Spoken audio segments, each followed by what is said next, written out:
Welcome, ladies and gentlemen. No, your eyes are not deceiving you. This is Schmoes of the North. We apologize for the lateness, ladies, everybody in the chat. It's Mother's Day, so pretty much all of us here at Schmoes of the North had a lot of plans going on, and it was just like which one of us could be able to find the time. And guess what? Myself and my buddy Ben here were able to find the time in order to give all of you watching live or in the recap the breakdown of this past week's matches outside the throwdown. And just so some of you are wondering who I am, my name is Ryan Payne. I run myself and Ben, we co-host and run Mount Schmoedown, which is a part of Schmoes in the North. Hopefully you've seen our show. We've done a lot of career retrospective breakdowns of so many players in the Schmoedown. Just yesterday, we talked about Sam Levine. Next week, I hope you guys tune in with us as we're going to be talking about Drew McWeeny. But we're not the only ones here. With us, we have a special guest. Matt, please introduce yourself to everybody watching right now. Hi, everyone. I'm Matt. I'm from the Euroschmo channel. We are the channel that breaks Schmoedown down like this one. But we are the based like fans from Europe who love Schmoedown, and we want to just give our opinion from other side of the pond. And you can see I'm repping my country, Croatia, with the Croatian football jersey. I'm very happy and thankful that you guys invited me to the show. I'm very anxious to talk about the matches for the second time today because I had my show, Euroschmo. Go check us out. 1 hour before this, so I just finished talking about the Schmoedown, and I'm doing it again, and I'm so happy. And I think it's going to be an awesome show. And just to tell you guys, you did cover my favorite Schmoedown competitor ever on Mount Schmoedown yesterday, and it was an awesome show. I watched it.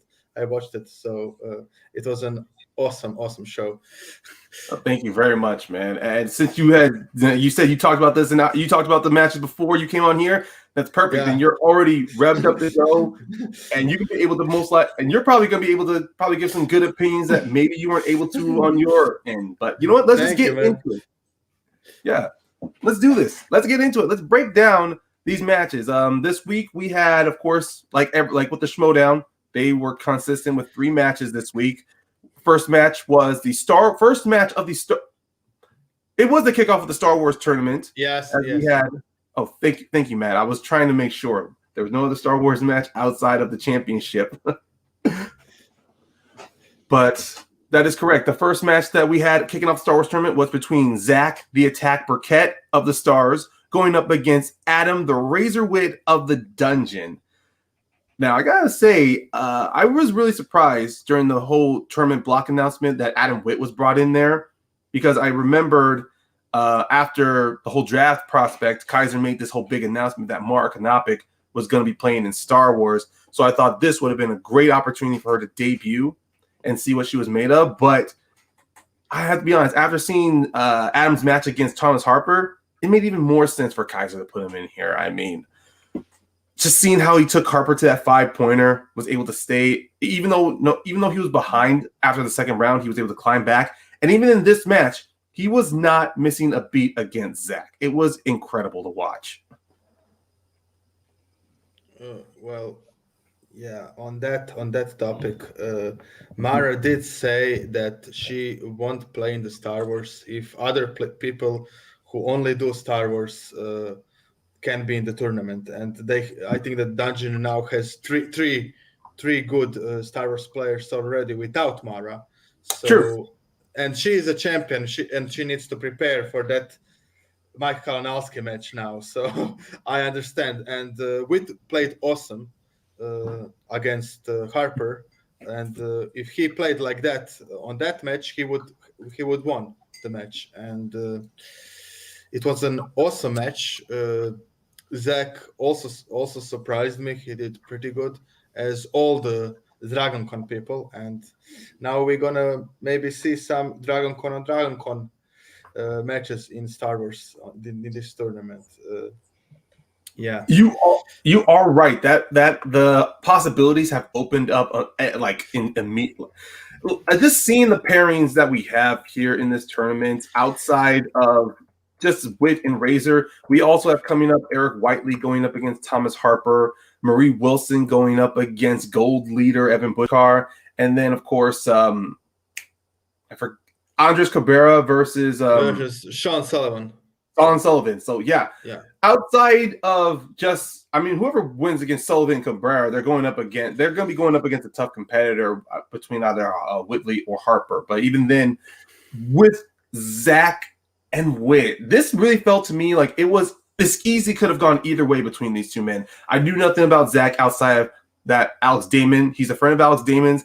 Damon has really talked about wanting to see him in here, and also the old footage they showed of him beating Damon at a Dragon Con, of course. But regardless on how he could transfer that knowledge and his passion into playing a Schmoedown match was a whole nother story. Because so far, out of all the Dragon Con players we've seen, out of Marie Wilson and especially out of Thomas Harper, they have transitioned their knowledge very well. And Zach was just like the third person on that totem pole to see what he was made of.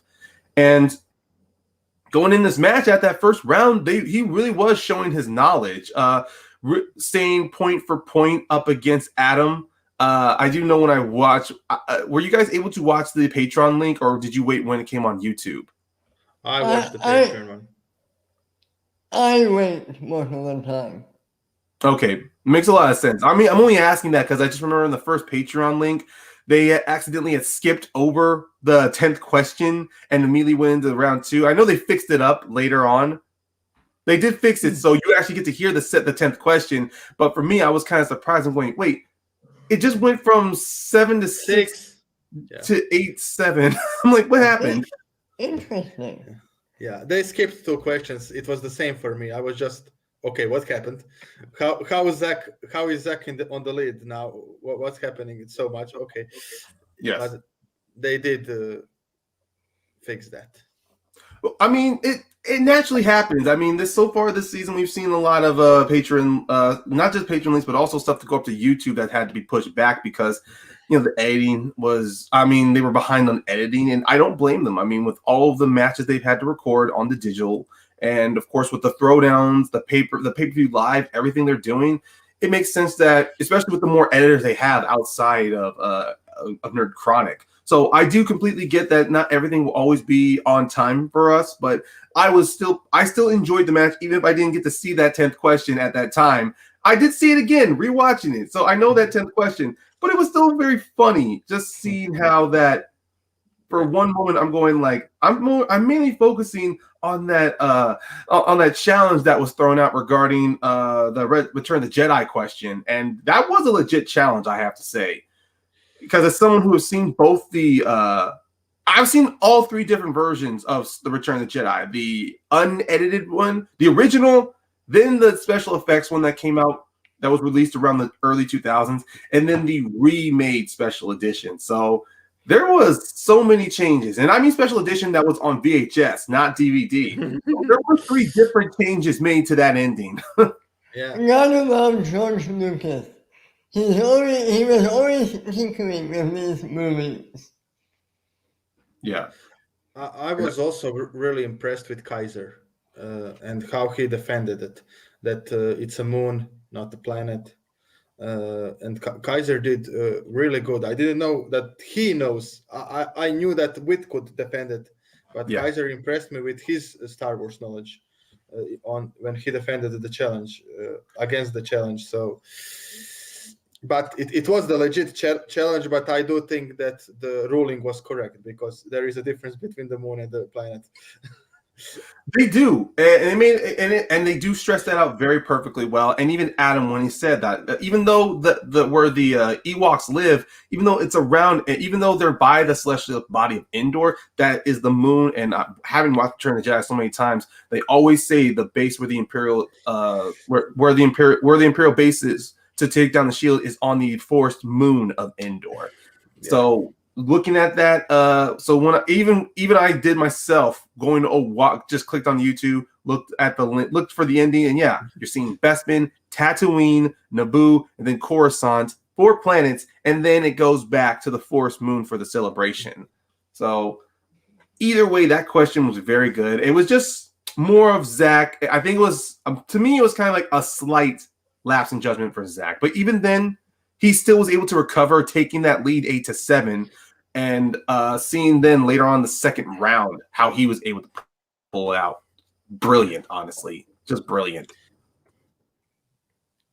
Also, I do think that Zach is going to be much, much better because I think that he was the most nervous one from all the Dragon Con players. He was nervous in the beginning, and when the time goes by second and third round, he did much better. I think he was more confident, and I think that in his next match, he will be even more comfortable with playing.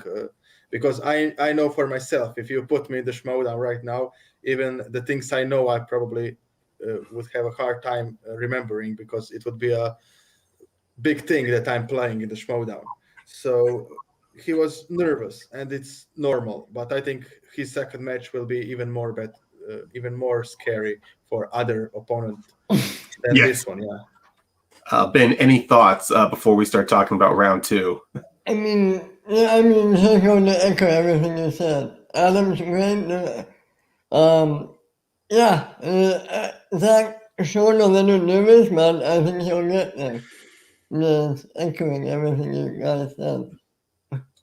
Yeah, and as we are, as of course, as anybody who's a rookie or someone who has been switching from one different form of trivia to the next, whether it be bar trivia, what Marie, Thomas, and Zach has been doing at Dragon Con, or even then at any other, no matter what kind of trivia game you play, you're always learning different formats, different rules, different ways on how to strategize and play. So when you do something where it's simply just like with Dragon Con, or when you play any other trivia regarding a fandom, either be Star Wars, Trek, Middle Earth, or even comic books, you're always trying to take in everything.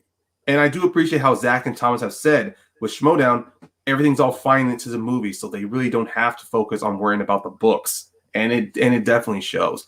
But going into round 2, slices that both Adam and Zach got. Adam, when he spun, he got The Last Jedi, of course, I think on the second time. And then, of course, for Zach, he gets The Rise of Skywalker, and how both of these men were really able to strategically pull out points. I mean, as someone who's not a big fan of The Rise of Skywalker, I'll have to admit I struggled with that category playing along with it because some of that stuff is like, oh, what's the planet that the rebels were on at the start of the film? Oh, that's right. And even then, it was difficult for me to retain that stuff because that movie doesn't sit well with me. But it just goes to show with oh, sorry about that. Were you going to say something, Ben? No, sorry, I didn't think me neither about that movie. Yeah. Yeah, I don't want to try to bring my personal bias in. I mean, if I brought my personal bias into how I felt about a film, I would not be very good at trivia playing. Yeah. Well, when I watch Star Wars matches, I just watch them for fun. I know I wouldn't know anything because I like Star Wars, but I'm not that big of a fan that I know that kind of trivia. I could do Harry Potter trivia, but not Star Wars trivia. And I just am so impressed with and how he can bounce back every time. And he does it every time because in all his matches he's behind after the first round, and the composure he has because now he's 4-0, 0-4 now, and yeah, he doesn't go down on himself. Okay, oh no, I'm down again. He just I'm still in this. I can do it. Let's go. Yeah, and, what's next? And I'm very impressed with it. But Zach, I was, to be honest, a little scared how he will do in the second round because in the first round, as I said, he was very nervous. But I think that in the second round, all the nerves was gone. I think that he got the spin he wanted to, and I think that the nervousness disappeared. And when I saw him answer first, second, third question, I knew, okay, he will probably win this match now because he's relaxed now. And I must give props to Roxy also. He did helped him a lot because it was his first match. Roxy did phenomenal job encouraging him, keeping him relaxed. So yeah, good job, Roxy. I know that you lost the chance at the belt, but at least you did get the other player in the second round of the tournament, and you helped him a lot. So good job, bravo. And Roxy was the star, to be honest, of the second round for me. I know that Zach answered the questions, but in my opinion, she helped him a lot with that pep talk between rounds. You're completely correct. No player is never that good without a very good coach. And Roxy, Can I just say one thing? I'm sorry. the floor is yours, man. Go right ahead. Roxy is great at building up characters in between rounds. No matter who it is, she's great at giving her players exactly what they need at any given time. You can see that with Snyder, you can see that with Alex Damon, you can see it with everybody. She is great at building people up. I do 100% agree with that. And with Roxy, with that doubt, she is, I would say, win or lose, she always comes out as a very, very solid manager. And knowing the fact that she was able to really, like you said, turn Zach's focus and his little nerves around, because I'll be honest, the fact that he clean swept that slice of Rise of Skywalker, which I have seen in even though it was brand new, I have seen it slip a few other Schmoedown competitors in the past.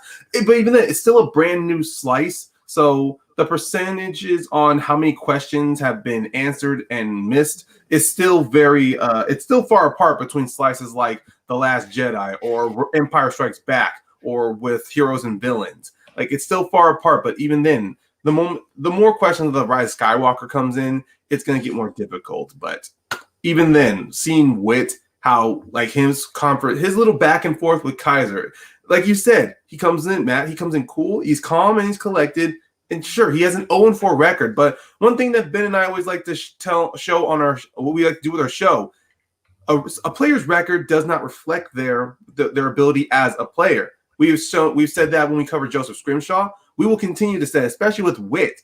I mean, because if we go back on Wit, if we rewind on Wit for a second, before the Schmoedown the Star Wars division had completely changed, the only two matches everyone was judging him on was his match against Sean Sullivan and against Molly Damon. His only two Star Wars matches that he played before he got another shot before his match against Harper. I was taking that pause too to make sure I got that right. Yeah. Seeing how he played against Harper and seeing now how he played against Wit, he is definitely a more confident, an even better, more precise Star Wars player. I took out confident because he was already confident. I mean, the fact he pulls out hard-ass questions like Dalte Dufresne and then pulls out his 5-pointer against Thomas Harper, that shows that he has that deep-cut knowledge within him. And the fact that he was able to do the same thing with The Last Jedi, staying within a point, 2 points from Zach Burkett, is 100% proof that not 2 points. He was 5 points behind. I'm sorry. I keep thinking, I'm still thinking of his match against Harper. But even then, 5 points behind, he was still good. I mean, he didn't let that slide for 1 second.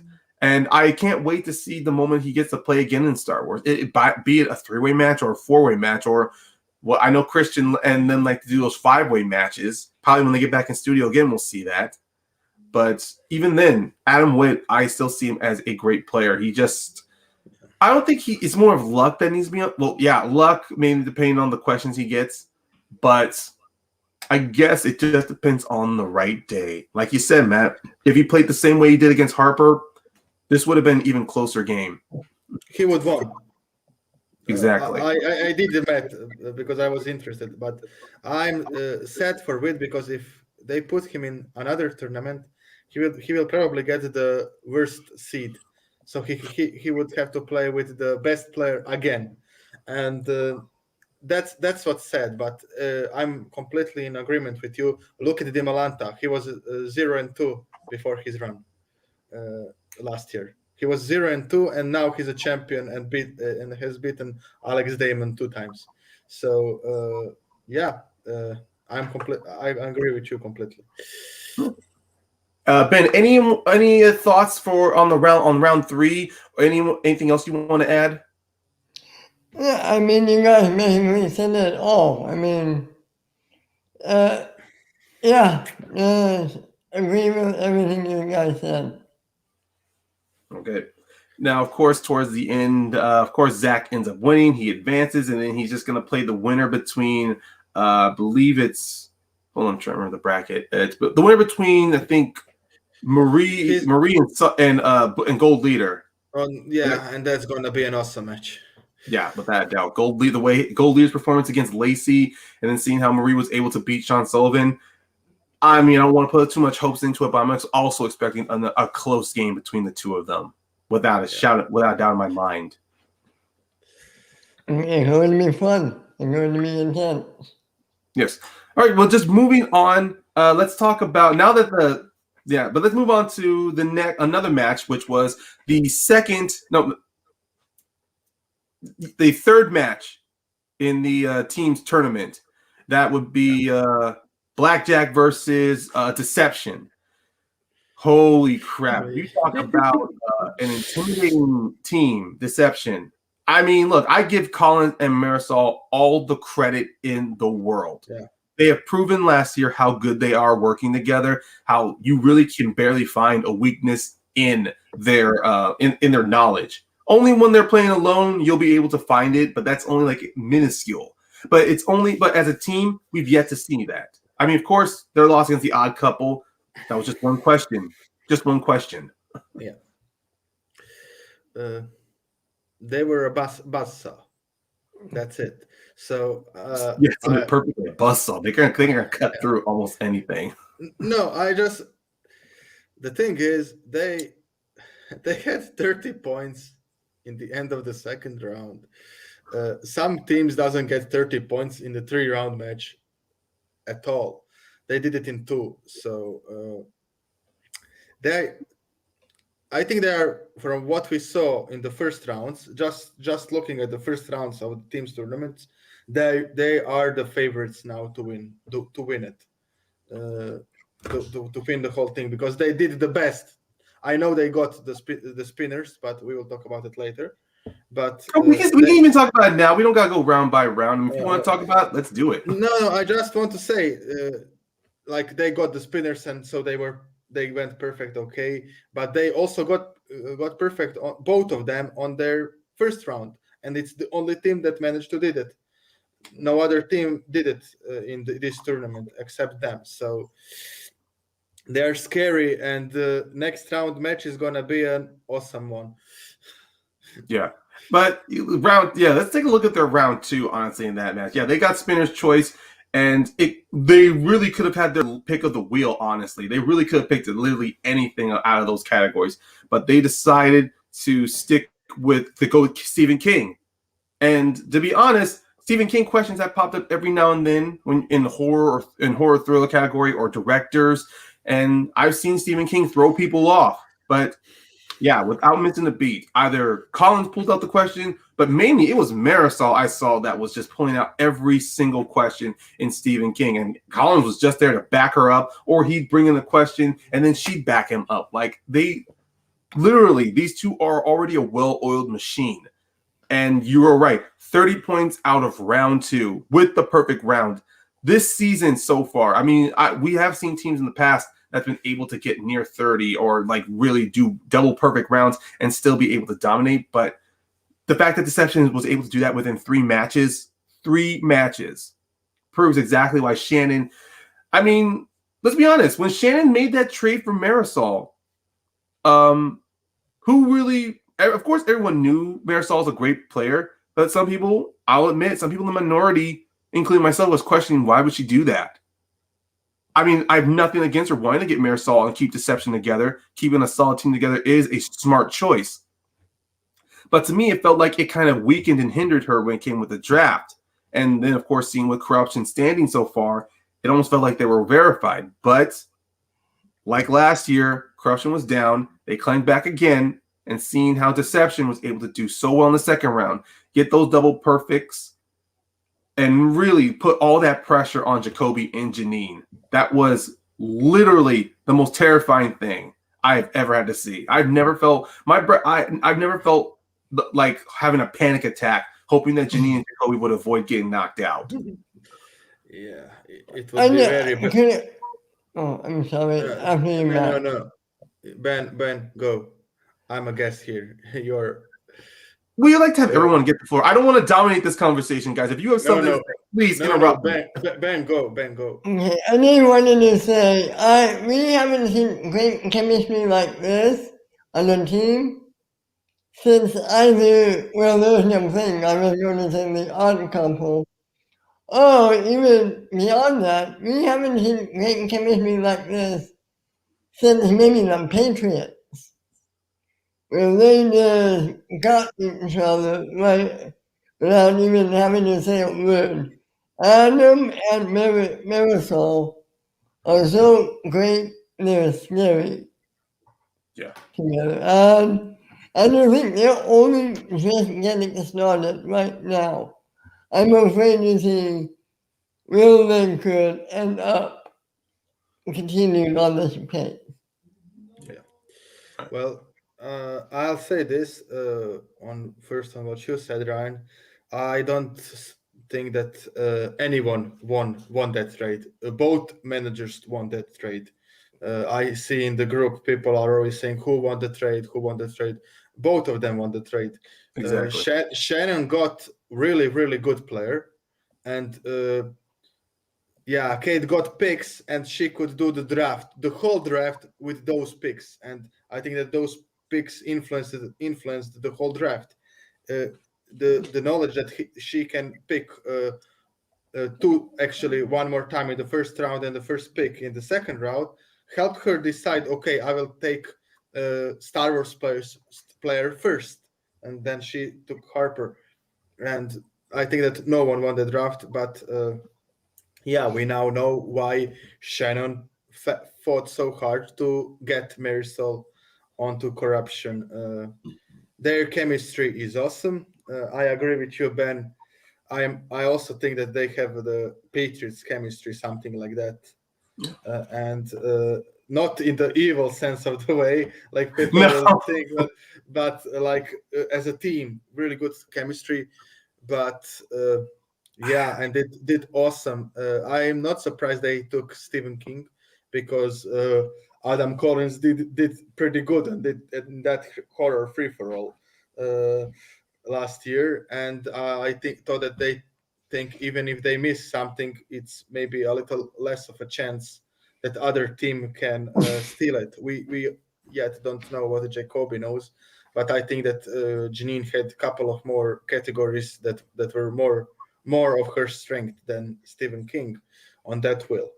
So I think it was a good decision to take that wheel slice. And yeah, I'm just looking forward to that second round of the tournament because I really think that right now it's any given Sunday, as I said on the previous show.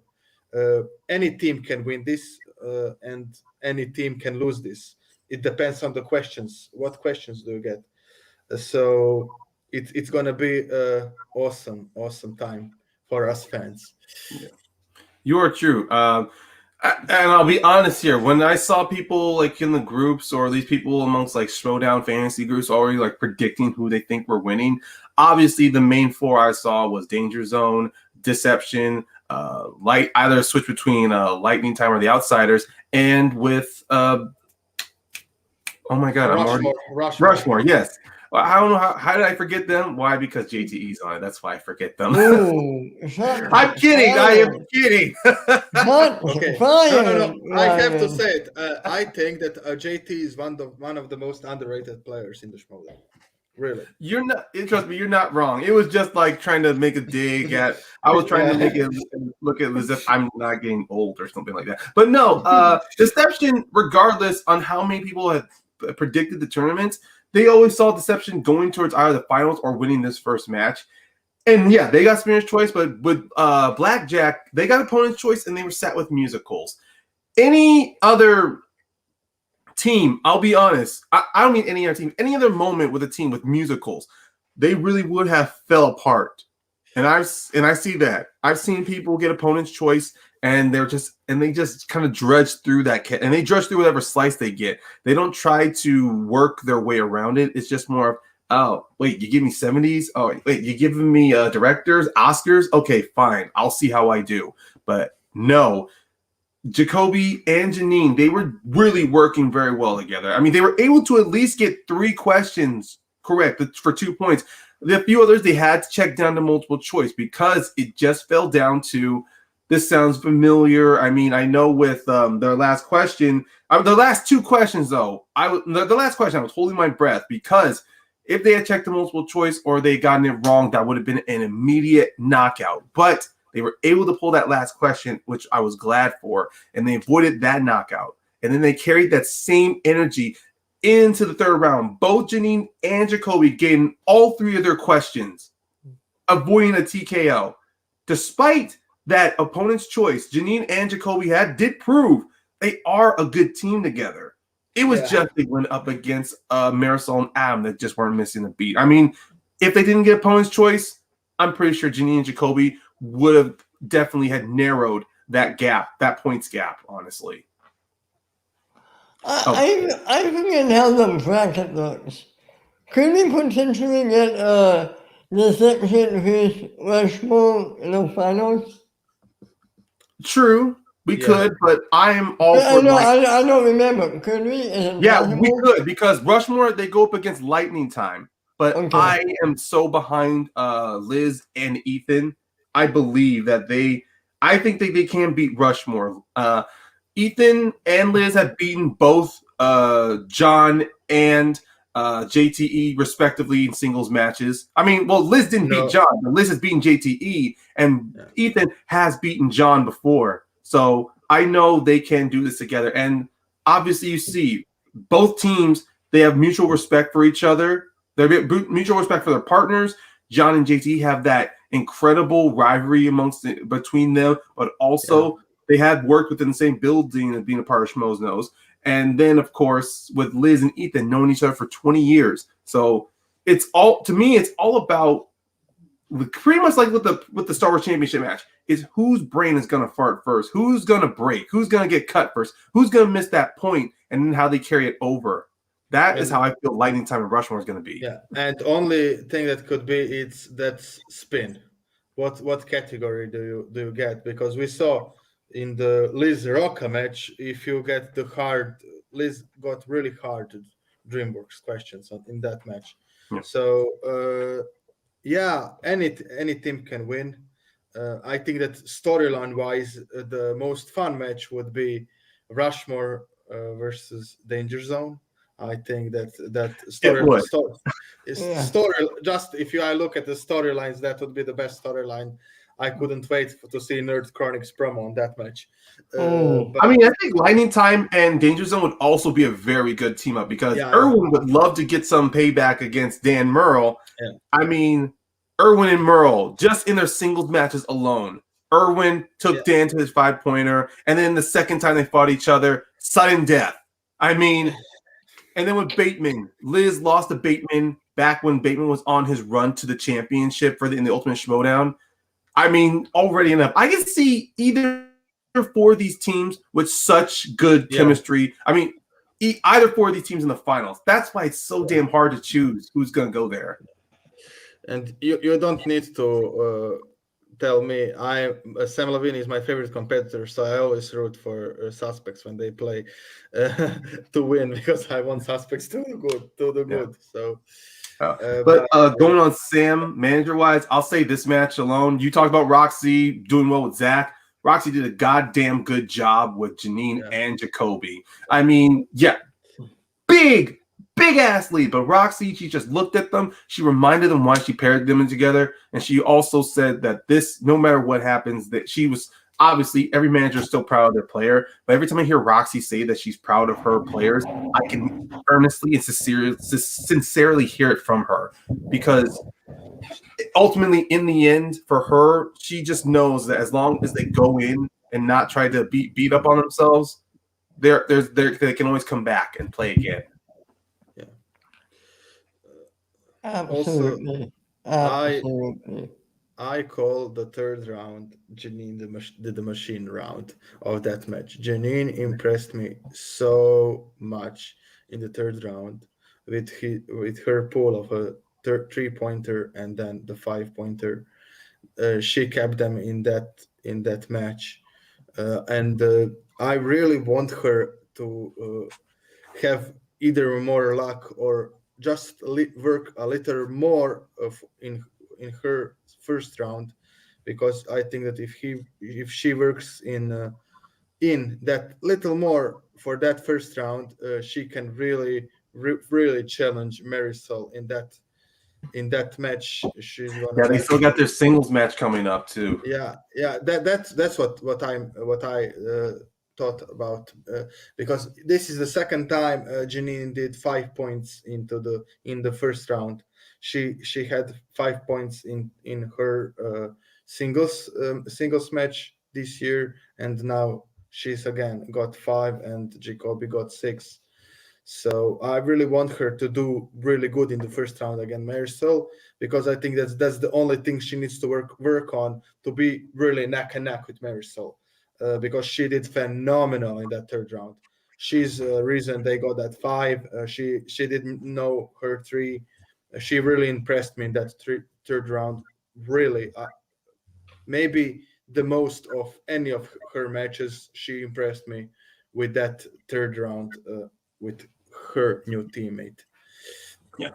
But also with Janine as well, very impressive in like going back to the second round. Their sixth question of trying to figure Yeah. out who played Anita in West Side Story. Like it was that was the do or die question. The do or die question. They either get it, if they got it wrong, that would have knocked them out. But Janine, while talking over with Jacoby, she was working. She was able to pull a first name, and immediately that alerted something in Jacoby's mind to where he was able to back that up and secure those 2 points. And then, you're right. Third round, it was all Janine there. I mean, Jacoby, I'm not going to speak light on Jacoby. Jacoby showed exactly what he was capable of, and that's in his singles match against Jacob. But to me, honestly, Janine was the standout here in the team. Me too. Yep. Ben, you have anything else you want to add? Not just on the match, maybe just like from what you witnessed, like something that stood out to you, anything highlight, either it be from Roxy, Shannon, or the teams? Yeah, only that Roxy and Shannon seemed like a great match together. You guys are right. Everything you guys said about them is spot on. I mean, yeah.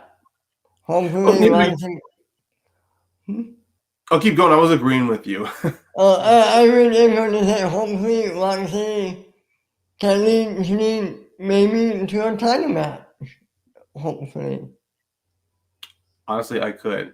And I will admit one thing in this match. It was hilarious. Before Mark and Andrew were gonna get started, they immediately get interrupted from Roxy and Shannon. They're just brought on early in the match just so we can get those two to just pretty much just attack each other.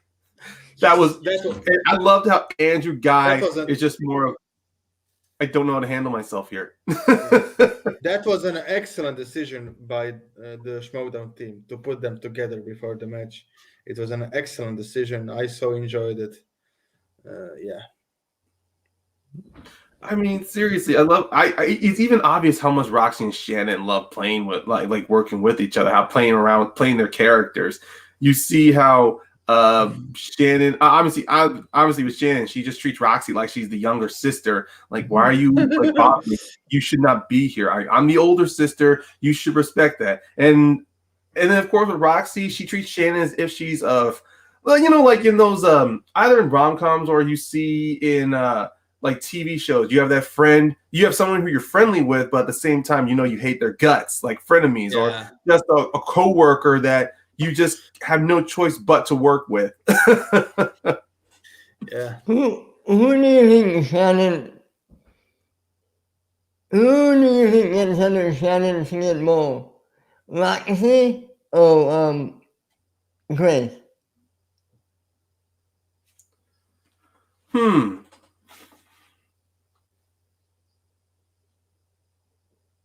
don't know. I mean, Grace really can bring out the anger in Roxy.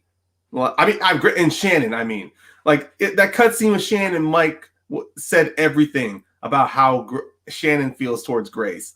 Yeah, Roxy, we've yet to have seen that honestly from Roxy. I mean, I know earlier on in later seasons of Schmoedown, Grace and Roxy had that little thing with each other. But I have yet to have seen a cutscene with Grace and Roxy to see how well they work well with each other. I know how well they can work in person from the cutscenes when they have the studio. Mm-hmm. I don't know. It's just Shannon's giving so much more, honestly. She's giving so much more when it's her and Grace. Yeah. But it's oh, yeah, go ahead. I was just going to say, I guess we should get on to the final match. Right? Oh, yes. Definitely, we should. Yeah, I was thinking the same thing. It's the last match, obviously, this Friday before the Throwdown. It was Danger Zone versus the Midterms. Man, I have to be honest. I was really worried on how Zipper and John Harris would work together because Zipper has had so many teams partners in his past, just like Janine. Like he's played on 3 separate. No, he said the 5th time's a charm. So that's 4 separate teams, man. Yeah, I mean, World's Finest. Then, of course, Anarchy with Haley Fouch. Then when he was with Paul Yama in the dungeon. And then when he was with Adam Witt for that quick team tournament. 4 separate times he made a team. But I will admit, him and John Harris, they really did very well. I mean, Jonathan Harris played a very great support character, a supporting teammate. Not just supporting. I think that Jonathan was a star of this match. To be honest, he was a breakout. He was the breakout, I think, and I'm sure Christian will now and Grace and Christian will now give him a singles opportunity because he showed a lot of knowledge. He knew 5 instantly. Jonathan wasn't just supporting, and I think that even Zip said it. Jonathan was maybe even better player today, and Jonathan really in our show, I'll be honest, we didn't expect that much of midterms against Danger Zone. We didn't expect the match to I didn't expect that either, honestly. Yeah, we didn't expect that it will be that close. We said just okay, let's see if they can avoid TKO, but they did so good. Yeah, I was really surprised. Yeah, having to push Danger Zone having to push. They didn't get them to their 5-pointer, but they did have to make Ben and Dan answer at least a 2 and 3 for their victory. So that is 100% correct. And of course, Dan Murrell pulling a perfect round in that first round. If Ben had not missed a question, that would have been a double perfect round for them. But Dan still was able to do that, and it was only a 2-point difference. No, a 3-point difference out of that first round. And then seeing how the midterms handled new releases so well. I mean, man, Zip and John really were able to really handle that category because I'll be honest, with new releases, I was thinking, oh great, it's gonna be all the streaming movies. But we got some theatrically released movies, so that helped. I mean also I would really like to see midterms against outsiders now. I think it would be a good match to make. I would also love to see midterms against Blackjack too, because outsiders, Blackjack, and Press Room, even though they lost their matches, I do believe that all 4 of these teams deserve at least another shot down the road. Yeah, even if it's against. Yeah, exactly. At least one more, possibly. But maybe if there's an Inner Geekdom tournament announced, possibly we could see some teams matches in between that time. Do you think the midterms and final exam would be a good match? I don't think it will happen except if final exam is a champion and they got to the championship. I don't think they would do that. So unless there's another opportunity to where another number 1 contendership happens and then midterms and final exam get to where they have to play each other for the number 1 contendership, or like what you said, Matt, final exam are the champs. But I'll be honest, Matt, just like you were saying with the story between Danger Zone and Rushmore, the story between midterm and final exam. Yeah, they're both on swag, but believe me, each player has played with each other. Lon has played with, of course, Lon and John Harris and the Harris brothers, and then Paul and Eric when they were playing with each other, when they were teammates. So that would be a fun story for Nerd Crying to make in the promos. I mean, sure, it's going to be all calm and collected because, two members of swag. Yeah. But even then, it would still be funny. The back and forth comedy between Lon and John would be hilarious. It would be kind of like, I see the kids here maybe, well, I don't want to, well, maybe. I was going to say maybe it's akin to the Wildberry Civil War. Actually, you're not wrong there, honestly. The Wildberry Civil War, or it could be kind of like when Chance and Mike played each other in the Inner Geekdom final. There's no tension there, but they're still friends. Yeah. The story could be, and I'm just thinking this out of my head.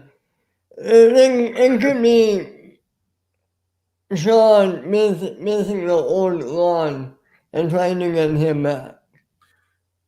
I mean, it wouldn't surprise me. I mean, when John got drafted to swag, who showed up to do the announcement? It was Lon dressed in his professor getup. So yeah, it was like a nice tease as to where the Harris brothers may have reunited, but no, Lon was keeping final exam together. And I would love to see a cutscene of just Lon being his delinquent self, and then Jonathan comes in and he's just, what are you doing, my good sir? I remember you were studying so many good French cinema films. Now you're just now you owe rent to a dog. What happened to you, my professor?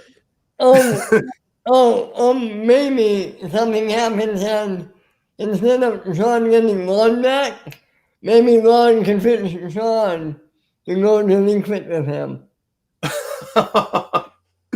I mean, that would require Lon to actually try in order to get and it won't happen, yeah. Yeah. And but I just, to go back on the match, I just want to say that I'm very pleasantly surprised on how good Dan and Ben worked together. That was my only worry with this team. I knew that both of them got the knowledge. It was just, can they work together? And in that movie release dates category, they had to work together. And we saw how good they work together, especially on that last question when they weren't sure if it's 2013 or 2015.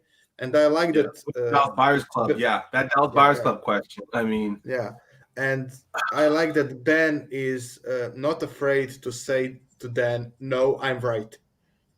If he thinks he's right, he will fight for his answer. I think that. And at the same time, he's willing to also take that bullet too, as you said. He would when he was struggling, not only with the Dallas Buyers Club, but also on the third question when he was struggling.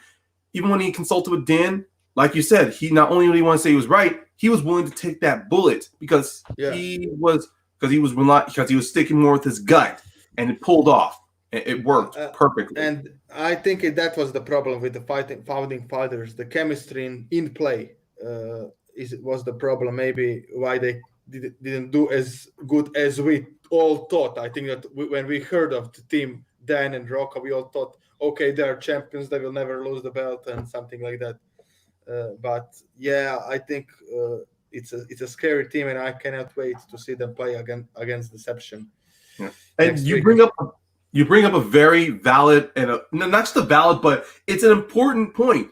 When you get two great players like what we saw with Dan and Ben together, the biggest question: how are they going to work together? Of course, we all assume, they're going to dominate. They're going to be kind of like what the Patriots were, like what Above the Line were. They're just going to work together, and then they're just going to get all the way to the end, win the belts, and hold them for as long as they can. But as we have seen with when the Above the Line fought against the Patriots, they just lost their 5-pointer. But even then, with the Founding Fathers as a great example, they struggled even after beating Stacy and when they played against Corruption 3 times. You saw that they struggled in order to make sure they either won or they lost. And even then, even with Corruption itself, with Mike and Chance, even though they gelled together, even at times they struggled. And we saw with Odd Couple, they were a great team, but they also struggled. Even Lon and John, when they were the Harrisburgs, after that great run they had in the tournament, they struggled. And even critically acclaimed, another great team of two great movie reviewers, they also struggled. Even if they have great chemistry with each other, it's all about how they work together in round two. And you were right. And I forgot to say something for the last match when we talked about Deception and Blackjack. This is a little bit of a hot take. I think that Deception in the end of the season will be Corruption's A team. I think they will. They are maybe not now. They are maybe better than Corruption overall. After this match, man, that take has become more of a popular theory. Honestly, it will not surprise me if Shannon takes the Deception, puts on them on a higher pedestal than Chance and Mike. Yeah. Yeah, I can see that. I can see if I can see Chance going somewhere else eventually.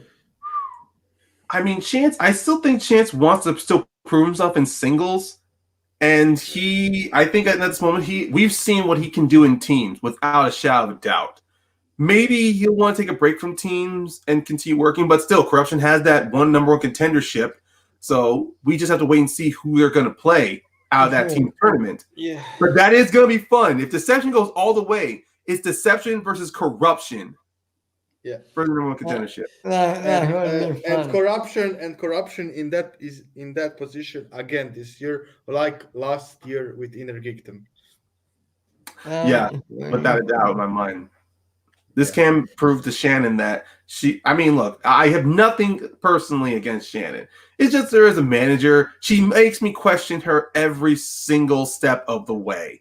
I just don't know why. I can understand her backing Chance in Inner Geekdom because I know Chance, if he's that good in singles, he can do the same in Inner Geekdom. Maris putting Collins in there. I knew little about Collins, but I never underestimate rookies when they're put in a certain position because they can always shine and they can always prove you wrong. We saw what she did with Laura Kelly when she got her last season, and even with Sean Sullivan. Yes, he lost to Marie, but still, his performance against Marie shows that Shannon, when she has the right people when she gets the right players, it doesn't matter what their record is. She will mold them into better players. Well, don't forget somebody else. Oh yeah, Dewberry. Dewberry. Yes. Yeah. Well, Dewberry and Hoyt, yeah. That's right. She retained Dewberry and Hoyt too, the experiment, which is another team of hers. Yeah. So that is definitely showing that Shannon at least with her faction, she is mainly focusing on wanting to keep players she's worked with in the past in order to do better with them. So I give Shannon that credit, definitely. But getting back into the Danger Zone midterms match, was there anything else that kind of caught you guys? I mean, seeing like Kaiser and Winston, Jesus Christ, it's like they were trying to fight over Eric Zipper, like it was a child of divorce. Like, I was Zipper's first dad. Now you're the stepdad, and Winston's coming in like, you made me his dad, but I was his brother because they were teammates. Like literally fighting over custody over Zipper. It was great. It was awesome. Was fun. Yeah, that was fun. I don't know. I was just impressed with both teams. I was mostly surprised in this match. The surprise is the emotion I felt the most because I really didn't think that Midterms is going to do that well. I knew they wouldn't. To be honest, I thought maybe they got TKO'd, maybe, but maybe not. But they did they prove me wrong. And you're not wrong. You're not wrong. I just now wait to see who's gonna be Jonathan's opponent when for sure they will give him a shot in the singles, and I want to see who his opponent will be. Yeah. There are still plenty of players that have not played in certain factions yet. I know for example, my Doug Benson, that he has not played yet, and I want to see him go against somebody. Him and Jonathan Harris would be a great pairing. Yeah, it would. And also, oh my God, Taylor Foster Yes, Kim Taylor from Foster. Kim Taylor Foster. She did such a good job in the free for all. She was in a couple of rounds on the top, and she was on some scary tables with Ben Bateman and a couple other players. So She was yeah, there near the end till she got eliminated. Yeah. yeah. Don't forget about Shannon Kemp. Isn't that who it is? Oh, Yeah. Jim Kim. Jim Kim versus John Harris would be fun. Just But the it won't happen because they are both on swag now. that's That's right. Yeah. Yeah, Um, right.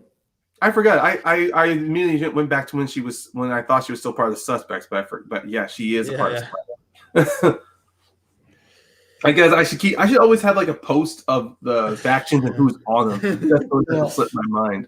Definitely. Me too, man. Me too.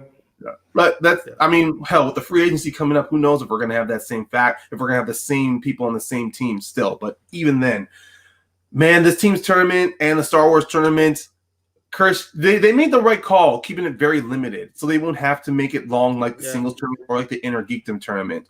Keep it limited for right now, while they can still put out.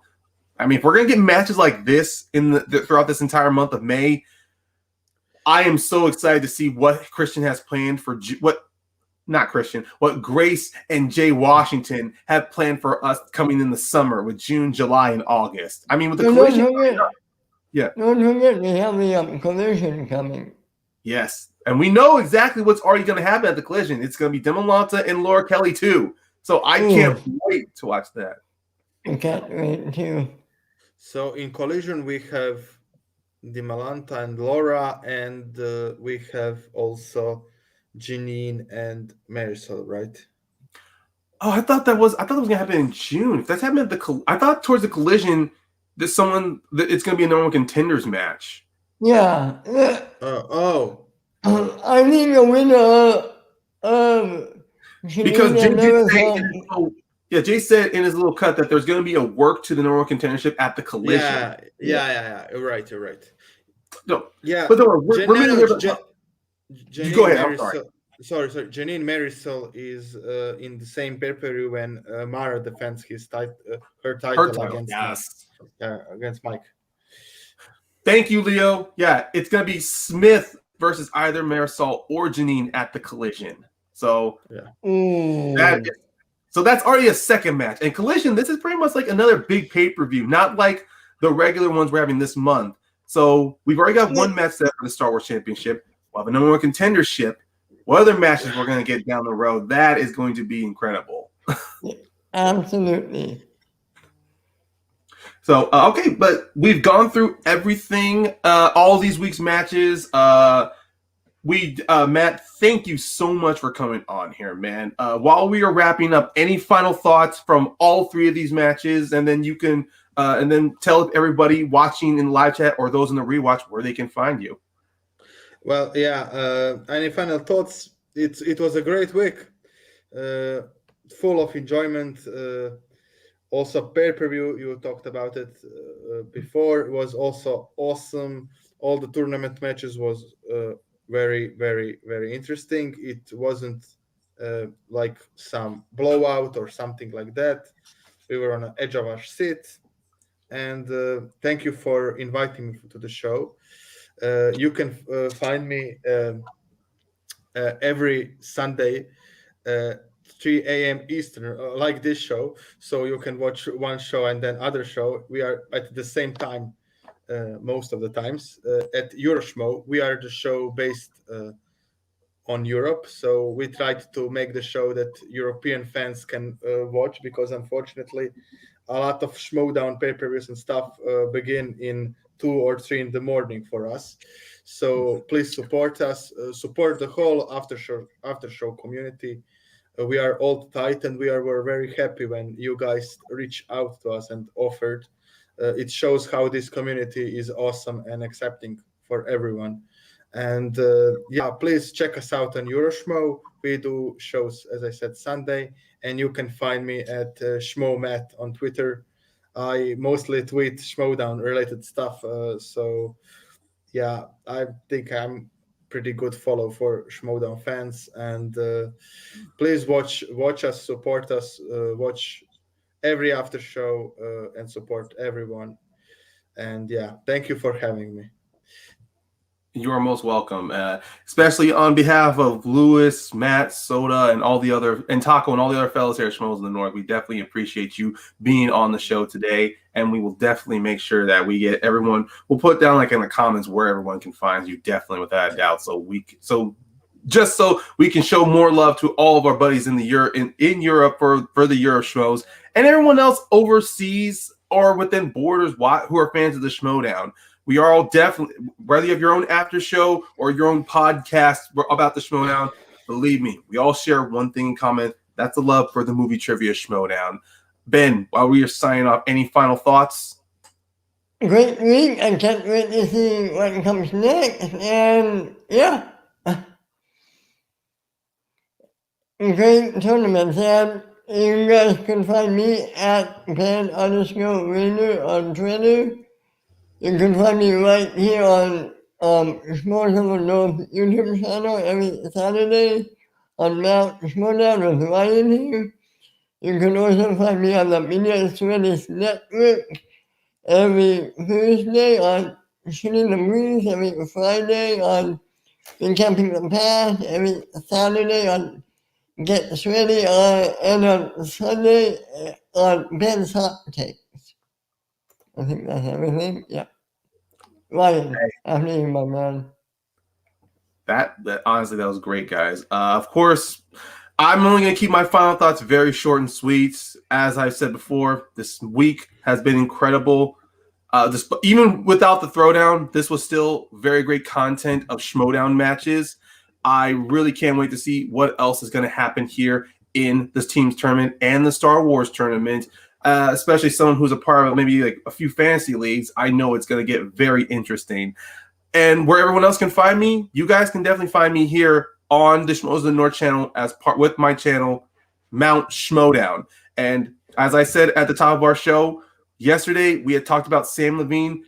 Next week, we are going to be talking about Drew McWeeny, and we're going to have so many more awesome competitors cover this month of May and definitely next month in June.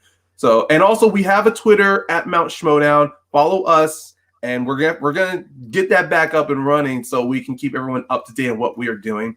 And also, everybody, if outside of the Schmoedown, if you are fans of any other sports like wrestling per se, I have a wrestling podcast called Wrestle Ramblings and Rages, where my co-host James Shimo, he is a competitor of the First Class League, ladies and gentlemen. He has had his match. His match is actually going to be uploading onto YouTube from the Schmoedown Extras. It is his match against Kaylin Corrigan, so you guys can go check that out. Or if you still have Twitch, you can just go to the Schmoedown Twitch, find his match, and watch it from there on. I was very proud of what he did in that match, and I definitely enjoy working with him in our podcast. As I said again, the Wrestling Ramblings and Rages podcast. But after everything has been said, once again, I want to thank Matt once again coming from all the way from Europe to join us here in I think Soda, or I think it's Lewis's little lodge here up in Canada, so we can stream this out here to everybody watching. At Ben, once again, my brother, I'm so glad to have you on here. And for Lewis, Taco, Soda, Dave, all you guys at Schmoes in the North, everybody at home, I'm Ryan Payne. You guys have yourself a great night, great afternoon. And since it is a Sunday, happy Mother's Day. Happy Mother's Day. And Happy Mother's Smash Day, the everyone. Chelsea.